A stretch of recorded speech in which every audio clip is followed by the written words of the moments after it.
Okay. I know, right? It was time. What can I say? It was time. Do me a favor, just excuse the mess back here. I'm kind of like moving into this room, making some changes. This is gonna be like the office, the workspace.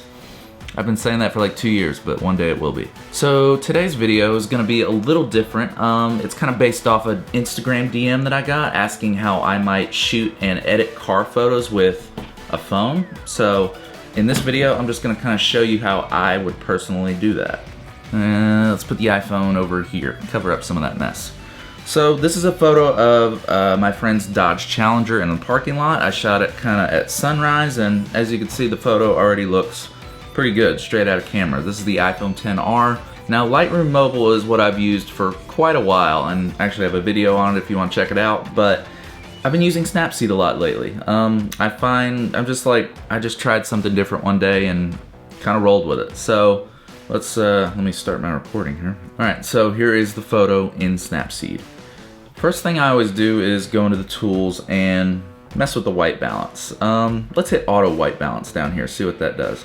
All right, so that warmed the photo up quite a bit. That's what I was gonna do anyway, but let's put it at like plus 11. That looks good. Next thing I usually do is mess with the tone curve, first thing. So I've noticed in a lot of my edits, whether I'm doing them on my phone or on my computer, I usually end up with like a basic S curve. So let's make 3 points on the grid here. And let's start with the top. So these top points are for the highlights and the light parts of the image. Let's drag that top point down. Let's mess with this point, see what we can get. It's not really changing much, so I'm gonna leave it. These bottom points here for the darks and the shadows. I like dragging this bottom point up a little bit, just to kind of give the photo like a little fade. Not much in this case is needed. This bottom point, I'm gonna mess with it till I get what I like. That looks alright. Maybe right there. That's right back where it was. The middle, that's kind of the same thing. Just kind of drag it till you get something you like. I like that right there. Again, right where it was. Alright, so not much was needed in the tone curve in this situation. But yeah, alright, rolling on. Next, let's go back into the tools and tune image. These are like your just kind of basic adjustments. So brightness, that's already a pretty bright photo, but I'm gonna drag it up just a tad. And the contrast, the difference between the lights and the dark parts of the image, let's drag it up to like maybe 24, give it a little more contrast. Saturation, dealing with the colors.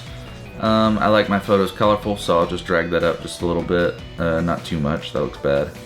Maybe like 14, that's looking good.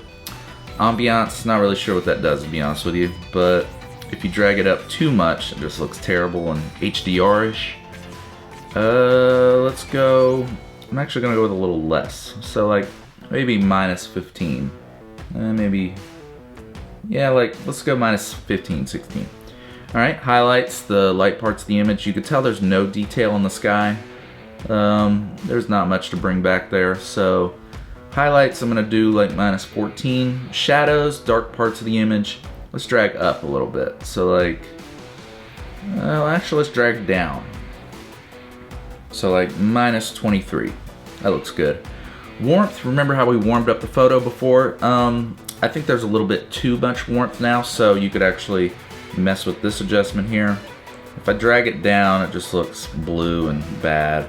So let's just drag it down maybe to like minus 14 looks good.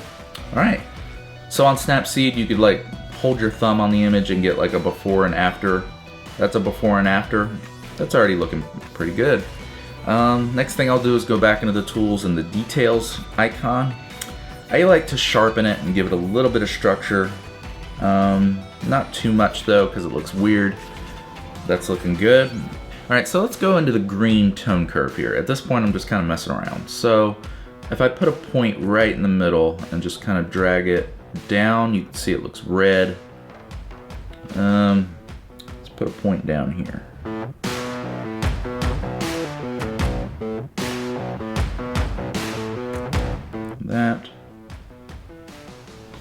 That's a pretty cool, like, moody image right there. So you can kind of tell that the dark parts of the image are just gone. You can't see those. So we're gonna go back into Tune Image again, go to the shadows here, bring those up quite a bit. So let's go to like minus or plus 39, I'm sorry. Go back in your tools. In the white balance, there's like a red tint. We're gonna combat that with the tint. Drag it over to the green side. Not much. -3. I like that image. I gotta say, I like that. Last thing I always do is go to the crop tool and put a 4x5 crop on there. Instagram's crop.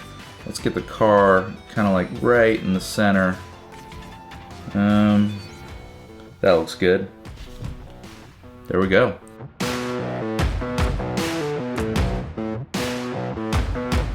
Alright, so that was just a short video on how I would shoot and edit a car photo on my phone. I would advise you to just go out, shoot, do your own thing, edit your own way, and kind of find your own style. Find what works for you and what looks good to you. Alright, so that was just kind of a quick video, and if you're new around here, my name is Mike. I like travel and photography and just life in general, so if any of those are your thing, consider subscribing down there and leave this video a thumbs up. That actually helps the channel. And that's it. I hope you guys enjoyed this, and I'll see you in the next video. Goodbye.